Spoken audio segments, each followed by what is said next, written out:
நடைபெற்றுக் கொண்டிருக்கின்ற கருத்து கேட்பு கூட்டம், அதாவது பவர் ஸ்டேஷன் வேணுமா வேணாமா என்ற கூட்டத்திற்கு கலந்து கொண்டிருக்கின்ற நம்முடைய சென்னை மாவட்ட ஆட்சித்தலைவர் அவர்களே, மாசு கட்டுப்பாட்டு வாரிய அதிகாரி அவர்களே, நம்முடைய சட்டமன்ற உறுப்பினர், மாமன்ற உறுப்பினர், வருகை தந்திருக்கின்ற ஊர் நிர்வாகிகள், ஊர் பொதுமக்கள் அனைவருக்கும் வணக்கத்தை தெரிவித்துக் கொண்டு, முக்கியமா கோரிக்கை என்னன்னா, இந்த அனல் மின் நிலையம் வேணுமா வேணாமா?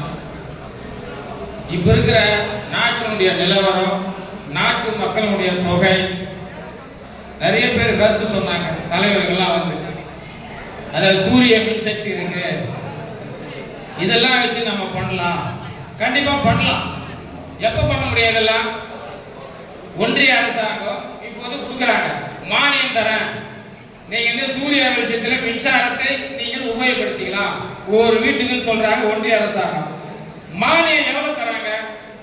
35 ஸ்கொயர் ஃபீட்னா 10,000 ரூபாய் மானியம் தராங்கன்னா அதை போறதுக்கு 65,000 ரூபாய் 70,000 ரூபாய் அந்த சூரிய மின்சக்தி.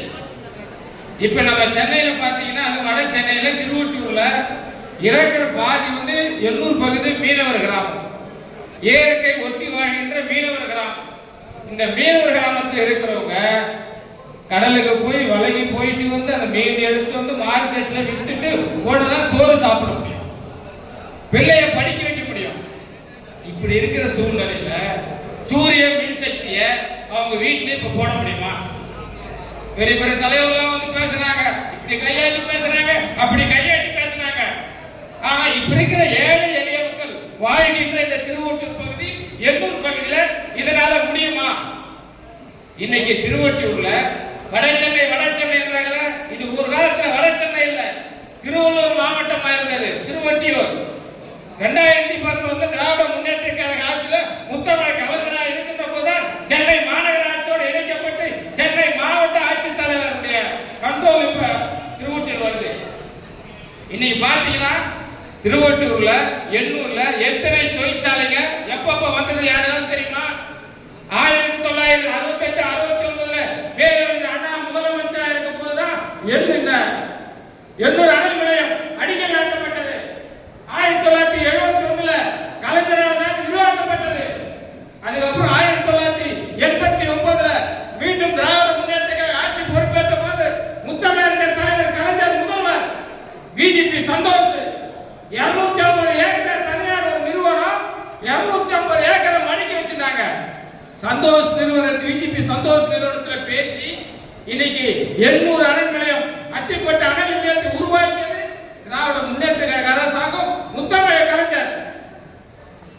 இது வரைக்கும் எந்த தலைவர்கள் பேசிட்டு போனாங்கல்ல, எத்தனையோ தலைவர்கள் வந்தாங்கல்ல, யாராவது எந்த தொழிற்சாலையாவது 800க்கோ 200க்கோ திருவொற்றியூருக்கோ கொண்டு வந்த வரலாறு இருக்குதா? அனல் நிலையம் வேணாம் வேணாம் ஏன் வேணாம்னா இதுக்குமே ஒரு குரூப் சுத்துது. அந்த திமுக அரசாங்கம் எதுவாவது கொண்டு வரணும்னா இதுக்குன்னு ஒரு ரிங் மாதிரி ஒரு குரூப் சுத்துது.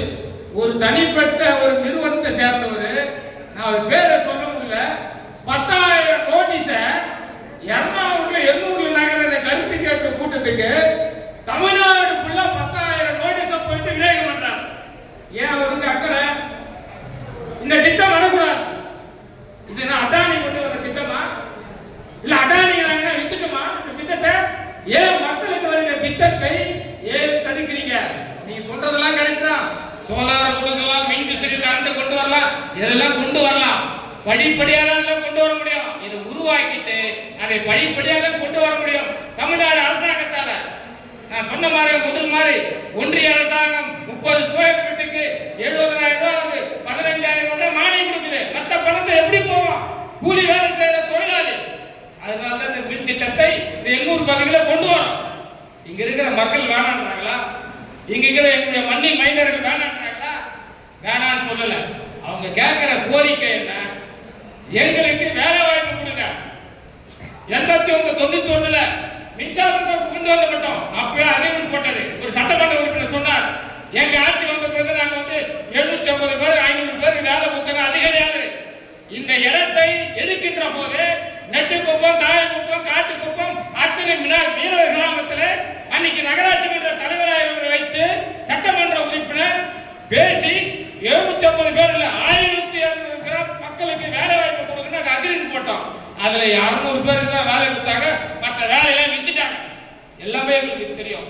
இப்ப நாங்க என்ன கேட்கிறோம், எங்க சட்டமன்ற உறுப்பினர் இருக்கிறார் கேபி சங்கர், நாடாளுமன்ற உறுப்பினர் கலாநிதி வீராசாமி இருக்கிறார், எங்கள் மாவட்ட செயலாளர் மாதாளர் சுதர்சன் இருக்கிறார், எங்களுடைய அமைச்சர் மாண்புமிகு திராவிட மாடல் ஆட்சியின் முதலமைச்சர் அண்ணன் தளபதி இருக்கிறார்.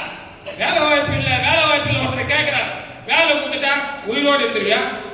இவ்வளவு நாளா 50 வருஷமா இருக்க தொழிற்சாலைங்க கோரமண்டல் கம்பெனிக்கு ஒரு விபத்து ஏற்பட்டது, அதோட சரி செய்யப்பட்டது.